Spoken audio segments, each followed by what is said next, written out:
সুপ্রিয় দর্শক, আপনাদের ভালোবাসা আসলাম এক অসহায় মেয়ের কাছে। আমরা শুনবো তার জীবন কাহিনী। আসসালামু আলাইকুম। ওয়ালাইকুম আসসালাম। হ্যাঁ আপু, কেমন আছো? জি আলহামদুলিল্লাহ ভালো আছি। আচ্ছা, প্রথমে তোমার নামটা জানবো আর তোমার দেশের বাড়ি কোথায়?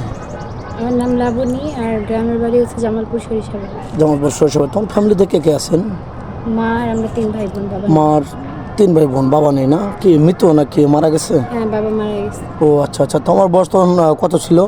20 বছর। না না, তোমার আব্বা যে মারা গেছে তখন তোমার বয়স কত ছিল? তখন আমার 8 বছর। 8-9 বছর। হ্যাঁ। ও অনেক ছোট ছিল না? জি। আব্বার কথা মনে পড়ে না? হ্যাঁ পরে।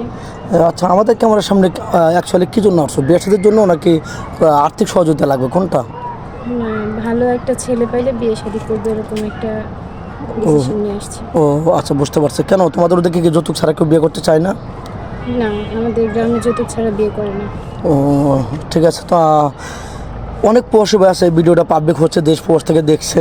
কোনো প্রবাসী ভাই যদি তোমাকে বাইরে নিয়ে যেতে চান, ওখানে সেটেল করতে চান, তোমার ফ্যামিলি থেকে কোনো বাধা বিঘ্ন আসবে? জি না। ও যেতে দেবে না? হ্যাঁ দিই। আর কোনো প্রবাসী ভাই যদি তোমার বাড়িতে বাড়ি করে থাকতে চায় তোমাদের সাথে নিয়ে, এরকমও কি পারবে? হ্যাঁ পারবো। থাকার জায়গা একটু আছে কি? জি আছে। ও আচ্ছা, তাহলে তো আলহামদুলিল্লাহ। অনেক প্রবাসী ভাই আছে, তার ওই কষ্ট দিয়ে প্রতারণা করে চলে গেছে। অনেক ভাই আছে আরেকটা বিয়ে সাথে করে ওই বাড়িতে থেকে যেতে চায়, তাহলে তোমার জন্য অনেক ভালো হবে, তার জন্য ভালো হবে নাকি? জি। যাই হোক, তোমাদের সংসারটা কার উপর নির্ভরশীল? আমার আম্মুর উপরে। ও তোমার আম্মু কি করেন? টেলার্সের কাজ করে। ও আচ্ছা আচ্ছা, টেলার্সের কাজ করতেছে না? জি। ওটাতে সংসার চলে না কষ্ট হয়? চলে কোনো রকম। ও আচ্ছা, তুমি পড়াশোনা করেছো জি। কতটুক? ক্লাস 9 পর্যন্ত। ক্লাস 9 পর্যন্ত। মানে কি তোমার পড়াশোনার ইচ্ছা আরও ছিল?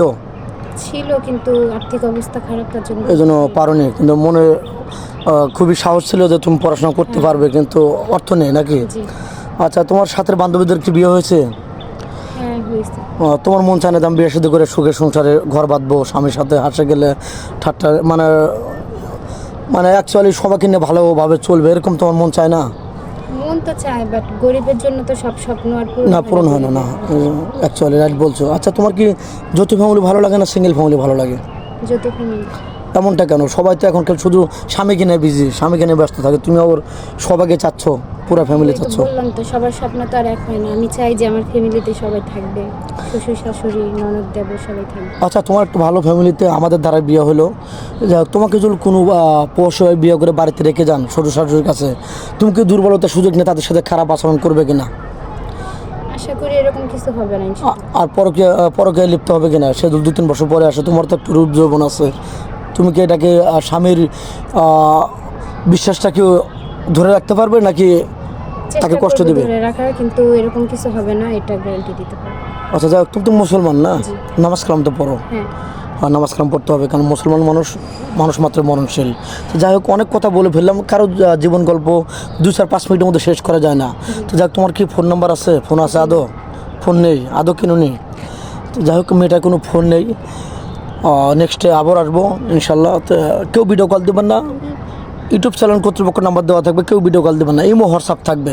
ভালো থাকবেন, সুস্থ থাকবেন, মেয়েটার জন্য দোয়া করবেন। আল্লাহ হাফেজ।